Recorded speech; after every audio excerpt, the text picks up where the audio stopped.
Well, Cowboy, right, congratulations on a fantastic career. I guess the best thing is for you to talk about your emotions and how you're feeling right now. You know, the sport is crazy. It's the highest highs and the lowest lows, and I feel probably the best I felt in my career at my lowest right now, if that makes any sense, you know? It was important for me to go out with Joe and Bruce in the cage. It started with, you know what I mean? It's just such an iconic thing, you know, here in Vegas. So I knew back in January when we started training for the first round, this is going to be my last one, no matter what I told you guys. And I remember telling the media team, you guys are not to ask me about retiring, right? And I said, well, I'll do 50. But win or lose tonight, this is it. I was riding off. You know, I don't love it anymore like I used to. And last night I couldn't sleep. I was up till 6 in the morning just laying there. And just not going to miss those feelings, I'll tell you that. But it was good to go in there. I surprised the hell out of my team. They had no idea it was coming. My wife didn't know. So, no one knew. It was a good secret I had. But talk about emotional, yeah. But I feel good. It's like the biggest sigh relief I've ever had in my life. Like, oh, we're done. And now it's off to the next chapter, you know. And I'll be back. I'll come, you know, hang out, watch fights, talk to the young generation, and tell them all the things they shoulda, woulda, coulda, shoulda done. And me getting in, I don't know, maybe I'll get an itch in 2 years, who knows. But anytime soon, hail to the no. I'm going off and make some movies. Got race cars. I got a race next weekend. Go get in a race car and go play. And go to the lake house with my wife. I just bought my wife a lake house. I don't think it's anything nice with single wide trailer people, so we ain't got money like that. So, but it's nice to us. So we're gonna be spending a lot of time at the lake and hanging out, family. So yeah.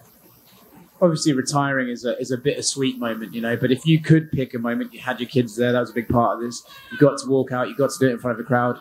Is this as good as it could have gone? A retirement fight for you? I mean, a win would have definitely have made it better, right? But yeah, I couldn't have written it any better, right? This was it. I felt it walking out, coming out of the tunnel, place going crazy. Yeah, man, it felt good. You've had such an incredible career, right? It's probably one of the most unique careers we've had in this sport. If you could pick one moment that you can sort of look back on and go, I'll hang my hat on that moment, that was the best bit. Which one? This is it right here tonight. This is it. Everyone got really emotional, but I didn't. I felt, like I said, I felt so good. This is the moment. I had both my boys in there. Bruce and Joe sent me off, and I'll hang my hat on that all day long, man. One hell of a career. And why not the guy tied for the most wins, take the wins and keep going? Hell yeah. Good job, Jim. Fucking run with it, baby. I'm going to step down and it's all good. So if I had a moment that I look back on, this is it. I dreamt of this moment for a long time. And finally saying, you know, finally okay in my heart saying it's time to walk away, you know, and this was it. Congratulations, mate. It has been an honor. Cowboy over here. Congratulations on a great career. What did that mean to you to hear the crowd just erupt? Like, you retire, it was a standing ovation in the T-Mobile Arena. It was just such a cool moment just to watch back here. What was that like being in the octagon as that was going on? Like I said, the highest highs and lowest lows. I must have done something right along my career somewhere to get the crowd to love me as they do. So thank you so much to everyone who's been there and supported me. And even to those who haven't supported me, they keep you hungry too. You know, the guys that are sitting at home making messages on your thing, they help motivate me also. So thank you to you as well. And my Instagram's open, so go ahead and talk all the shit you want. I'm gone now, so I don't even care. And then for just fighting a guy like Jim Miller, you've already shared the cage with him. You guys had a great first round. It was back and forth.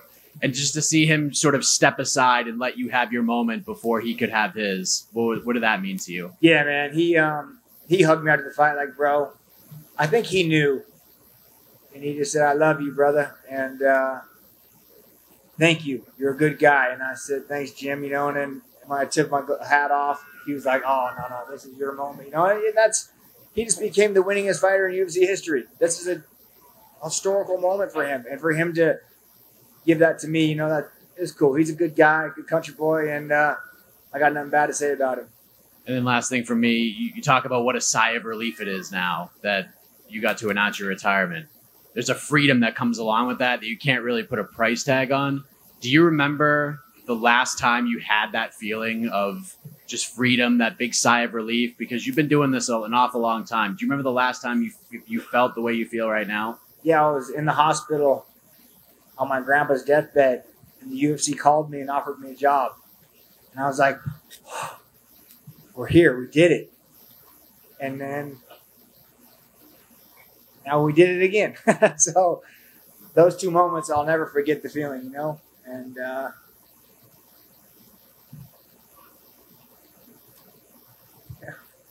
Cowboy over here. Las Vegas has kind of been like a new home for you for your training camp. What did it mean to retire here on this card and go out this way? Yeah, it's good. Couldn't be any more perfect. That's why tonight was the night, you know. No matter win or lose, it was going down. And I love Vegas. I'll be here all the time. I told the guys over the UFC I don't take my fingerprint off the thing. I goddamn it want to come in here with whenever I want. So they said no problem. So I'll be coming to a lot of fights. I still love the sport. I just don't love training for the sport anymore. Yeah. And you said you still want to be involved in MMA. Is that coaching? Is it commentary? No. What about MMA do you want to still stick? Or is it just hanging out here and doing the odd guest spot? Yeah, I'm gonna drink beer up there in the front row and have a belly so big I can't even see my dick. That's what I'm looking for. So take a look at this body because it'll be the last time it's ever looking this way. And then after that, I'm turning the corner and never looking back. And just last one for me. A lot of hardcore fans get nostalgic when they talk about the WEC. I know you're a very proud recipient of that promotion. What does it mean to go out and be one of the few that did WEC and the UFC? Oh, I love the WEC. I wish it was still around. You know, I remember when we first came over, everyone was like, "Oh, the WEC boys, we're gonna kill you guys." And then here we are. There's still a couple of us left, but yeah, man, I'm honored. Legacy, so it's cool. Hey, Cowboy, over here in the front. Was there a reason why you kept that to yourself, or were you afraid maybe somebody would talk you out, or did you just want to have that moment to yourself? Oh, not talk me out, but I just didn't want their training or their attitude towards this fight to be any different. I didn't want them to be like, this is the last one. You know what I mean? I just wanted them to think this is just what we do. And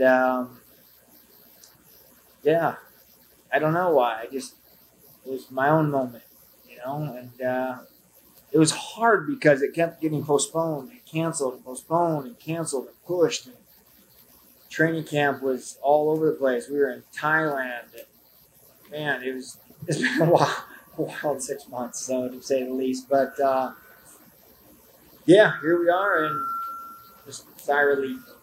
And you mentioned that obviously it would have felt better if this was a win, but do you think it would have been harder as well if you had won? Oh, hell no. It would have been the same, you know. Would have brought the boys in there, we would have smiled, took a picture, and I've just been able to give my team a little bit more money and a bonus, that's all. Thank you. Donald, what was the moment when you knew? When did that come to you that you knew you were going to retire? Before I fought McGregor, I knew it was close. Then I did the McGregor fight, and then I took another fight. And I just going through the motions. I didn't enjoy it, didn't love it. I knew the time was soon, and I just had to pick the right time. And so I knew coming in, I took a lot of time off. And then called my agent and said, let's get a fight. And I just knew this was going to be the last one. Why do you think it is that fighters have such a hard time retiring at the right time, whatever that may be? I don't know, but you just because you want it so bad. You still think you can still keep up and still hang with the young crowd and those guys. And I look at everyone's age. I'm like, oh, he's 40. He's still doing it. But, man, I'm 39. And I think my 39 is a little different than some of these other guys' 39. I live a wild and rough life, I guess. But I don't know. It's time to move on and just go play. Do you think your wife's going to be okay with that beer belly? Well, she's a doctor, so she can write me a prescription for anything. So fuck you, son. I'm going. Maybe I'll get Swole Nation here. You'll see Cowboy like, what is he on? And I'll tell y'all the super juice. Cowboy in the back here. Just you used to always say anyone, anytime, any place. Is that kind of the legacy you hope to leave behind? Absolutely, yeah. I mean, that was just like for when Dana. I mean, you guys were in Phoenix. Dana clearly told you Cowboy's not fighting next week. I don't know. He told you all it ain't happening. Go home. He called me. He said, go enjoy the lake. And then he calls me. So I can't be the guy that'll fight anyone, anytime, anywhere, no matter what. And then when they call me, say, except for this time. Right? So when they call me, man, I was at the lake. We building a new house onto our house out there. And I was drinking beer and eating barbecue. And Dana called me and I said, there's no way I can make 55. He said, no, we'll do it at 70. And I said, of course I'll be there. See, I'll pack up from the lake. Literally, we drove. My son's birthday was Saturday. We had his birthday party, jumped in the lake, and I drove all night long and showed up here to make it to jiu-jitsu to roll in the morning. And we started camp, or 1 week of it, whatever was left. Yeah. You also mentioned the idea that you might be doing more movies. I know you've kind of already been dipping in that water over there. But what kind of projects do you have coming up? We just finished a World War II movie. It'll be coming out end of the year. Me and my buddy Dustin have a rom-com coming out in November, so that's going to be a lot of fun. I got a couple in the chamber. Chris Pratt's here in the building, and him and I just did the Terminal List together, so I'll be on the final episode of the Terminal List on Amazon Prime, I believe. So yeah, I got a couple in the chamber, and I'm just looking to keep going and loving it. So the problem is getting these directors to want to work with a dumb cowboy hillbilly. They don't know I got the chops, so now they're learning, and we'll see. Thank you. Cowboy right here. Cowboy, you talked about that just, anyone, anytime. It feels like there's less of those guys now than there were years past when you were at the top of it and into it. Do you feel like there's just a difference in the guys who are getting into the UFC and trying to get to this level now than there were before? Oh, yeah. You're talking about the fighters are leaving and the athletes that are trying to become fighters are coming in. Yeah, there's a lot of athletes in there. But the actual true grit fighters, there's not many of these guys left. So you see it, and I don't know. You can't be taught. No matter how bad you want it, you can't teach that to people. So it's cool to have the legacy of anyone, anytime, anywhere. And I meant it, and I still to this day mean it. No, I'm not in the UFC anymore. Hopefully, I can whip someone's ass on the street and not get in much trouble. What would be your advice to guys who are like, you know what, I want to be like that. I want to be active. I want to keep taking these fights. I don't care about the business and matchmaking and all that. What would your advice be to them?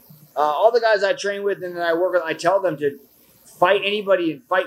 Don't pick the fights. But so you can't say you want to be like that, and then when it comes time to be like that, not be like that. So it's hard to teach that, because when I grew up fighting, it was like I would just fight. Like my management had the easiest job ever. He was just like, we got you booked next week. Like, sick, let's go. Who? Don't care. Next. And so you see that with a lot of these guys now, where they are trying to pick the right fight. And it even works on both sides. Even if you're okay with it, maybe that other side of the camp is like, oh, that's not a good fight for us, so they don't take it. So it's a dangerous, weird sport right now. But if I could tell those guys, I'd just say, just keep fighting your asses off, man, and be a showman. Finally, did your wife ever tell you if you're having another boy or girl?